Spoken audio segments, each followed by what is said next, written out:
مسیح خداوند میں عزیز سامعین آداب۔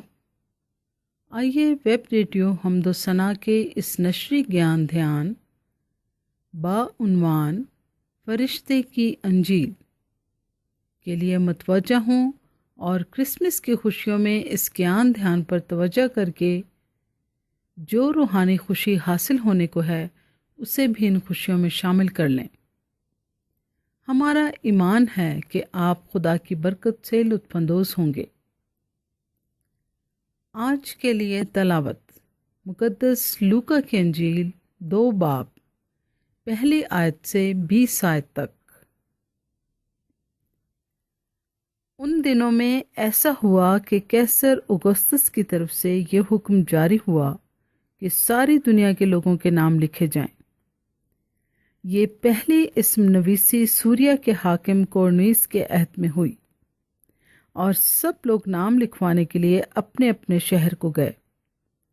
بس یوسف بھی گلیل کے شہر ناصرت سے داؤد کے شہر بیت لحم کو گیا، جو یہودیہ میں ہے، اس لیے کہ وہ داؤد کے گھرانے اور اولاد سے تھا، تاکہ اپنی منگیتر مریم کے ساتھ جو حاملہ تھی نام لکھوائے۔ جب وہ وہاں تھے تو ایسا ہوا کہ اس کے وضع حمل کا وقت آ پہنچا، اور اس کا پلوٹھا بیٹا پیدا ہوا، اور اس نے اس کو کپڑے میں لپیٹ کر چرنی میں رکھا، کیونکہ ان کے واسطے سرائے میں جگہ نہ تھی۔ اسی علاقے میں چرواہے تھے جو رات کو میدان میں رہ کر اپنے گلے کی نگہبانی کر رہے تھے، اور خداوند کا فرشتہ ان کے پاس آ کھڑا ہوا، اور خداوند کا جلال ان کے چوگرد چمکا، اور وہ نہایت ڈر گئے۔ مگر فرشتے نے ان سے کہا، ڈرو مت، کیونکہ دیکھو میں تمہیں بڑی خوشی کی بشارت دیتا ہوں، جو ساری امت کے واسطے ہوگی، کہ آج داؤد کے شہر میں تمہارے لیے ایک منجی پیدا ہوا ہے، یعنی مسیح خداوند۔ اور اس کا تمہارے لیے یہ نشان ہے کہ تم ایک بچے کو کپڑے میں لپٹا اور چرنی میں پڑا ہوا پاؤ گے۔ اور یکایک اس فرشتے کے ساتھ آسمانی لشکر کی ایک گروہ خدا کی حمد کرتی اور یہ کہتی ہوئی ظاہر ہوئی کہ عالم بالا پر خدا کی تمجید ہو، اور زمین پر ان آدمیوں میں جن سے وہ راضی ہے صلح۔ جب فرشتے ان کے پاس سے آسمان پر چلے گئے تو ایسا ہوا کہ چرواہوں نے آپس میں کہا کہ آؤ بیت لحم تک چلیں، اور یہ بات جو ہوئی ہے اور جس کی خداوند نے ہم کو خبر دی ہے دیکھیں۔ بس انہوں نے جلدی سے جا کر مریم اور یوسف کو دیکھا اور اس بچے کو چرنی میں پڑا پایا، اور انہیں دیکھ کر وہ بات جو اس لڑکے کے حق میں ان سے کہی گئی تھی مشہور کی۔ اور سب سننے والوں نے ان باتوں پر جو چرواہوں نے ان سے کہیں تعجب کیا، مگر مریم ان سب باتوں کو اپنے دل میں رکھ کر غور کرتی رہی، اور چرواہے جیسا ان سے کہا گیا تھا ویسا ہی سب کچھ سن کر اور دیکھ کر خدا کی تمجید اور حمد کرتے ہوئے لوٹ گئے۔ کلام مقدس کے پڑھے اور سنے جانے پر خدا کی برکت ہو، آمین۔ آج کی سنہری آیت لوکا 2 باب 10 آیت۔ مگر فرشتے نے ان سے کہا، ڈرو مت، کیونکہ دیکھو میں تمہیں بڑی خوشی کی بشارت دیتا ہوں، جو ساری امت کے واسطے ہوگی۔ انجیل کا مطلب ہے خوشی کی بشارت، خوشخبری، یعنی خوشی کی خبر۔ مگر یہ بری خبر بھی ہے، رنج اور افسوس کی خبر بھی ہے۔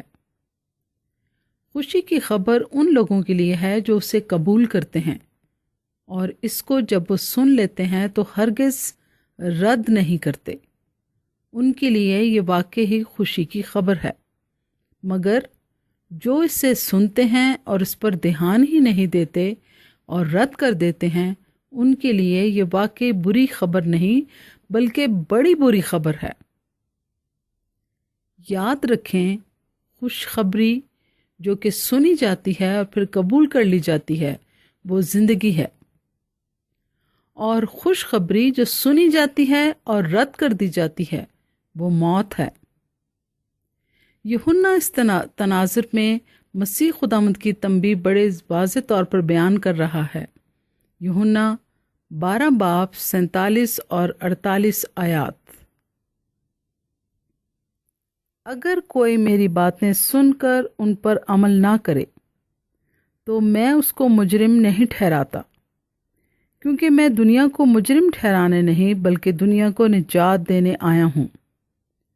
جو مجھے نہیں مانتا اور میری باتوں کو قبول نہیں کرتا اس کا ایک مجرم ٹھہرانے والا ہے، یعنی جو کلام میں نے کیا ہے آخری دن وہی اسے مجرم ٹھہرائے گا۔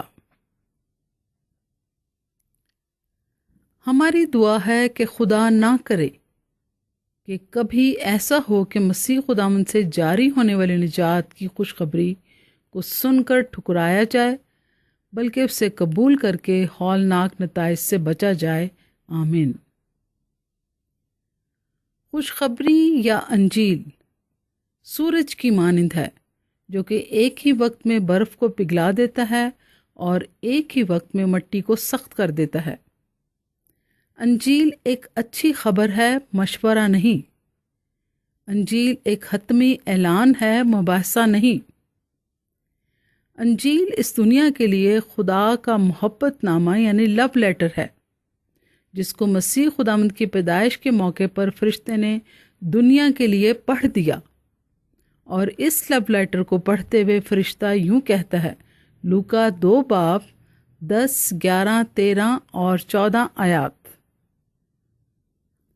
مگر فرشتے نے ان سے کہا، ڈرو مت، کیونکہ دیکھو میں تمہیں بڑی خوشی کی بشارت دیتا ہوں جو ساری امت کے واسطے ہوگی، کہ آج داؤد کے شہر میں تمہارے لیے ایک منجی پیدا ہوا ہے، یعنی مسیح خداوند۔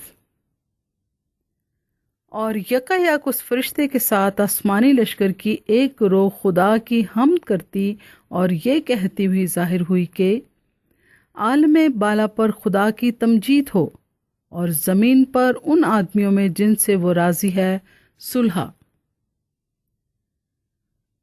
چنانچہ ہم پر یہ واضح ہوا کہ اس خوشخبری یا انجیل میں کوئی ابہام، کوئی فلسفہ اور کوئی منطق نہیں ہے۔ یہ بڑی سادہ اور سیدھی سادی انجیل یا خوشخبری ہے۔ انجیل سنانے سے خدا کے نام کو جلال ملتا ہے۔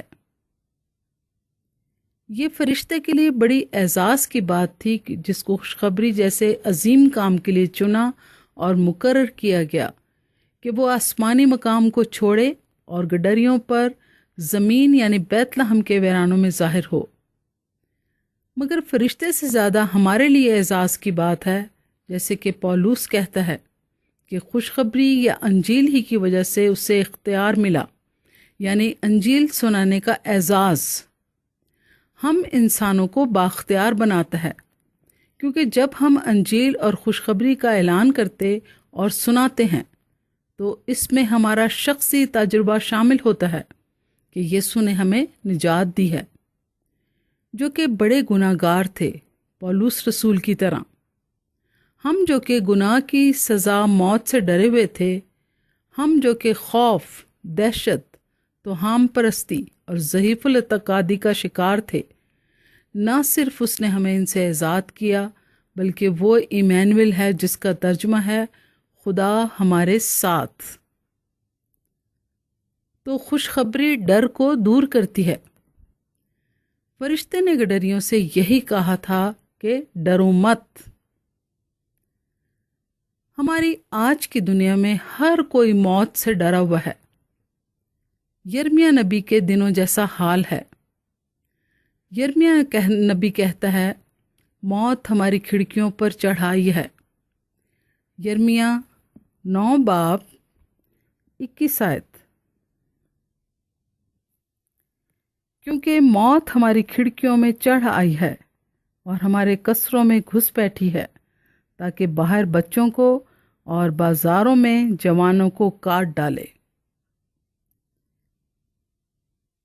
یرمیہ 9:21 آیت، کیا ہم اس تباہ ہوئی دنیا کو خوشخبری سنانے کے لیے مستعد ہیں؟ ہاں، مگر اس اعزاز کو حاصل کرنے سے پہلے اپنا جائزہ لینے کی ضرورت ہے کہ کیا ہم بذات خود یسوع کی بچانے والی قوت اور قدرت کے بارے میں جانتے ہیں اور تجربہ رکھتے ہیں؟ آج کے لیے خیال۔ انجیل کا اعلان زمین کے لیے آسمان کا لازمی مضمون ہے۔ آئیے دعا کریں۔ آئے خداوند آسمانی باپ، ہم تیرے شکر گزار ہیں کہ تو نے ہمیں یسوع نجات دہندہ کا مناد بنایا ہے۔ پرزور اور پرجوش منادی اور انجیل سنانے کے لیے روح پاک کی معموری عطا فرما۔ یسوع نام میں آمین۔ خداوند ہم سب کو برکت دے اور ہمارے خداوند یسوع مسیح کا فضل اور اطمینان ہم سب کو ہمیشہ حاصل ہوتا رہے، اور ان سب کو بھی جو ہمارے خداوند یسوع مسیح سے لازوال محبت رکھتے ہیں۔ آمین۔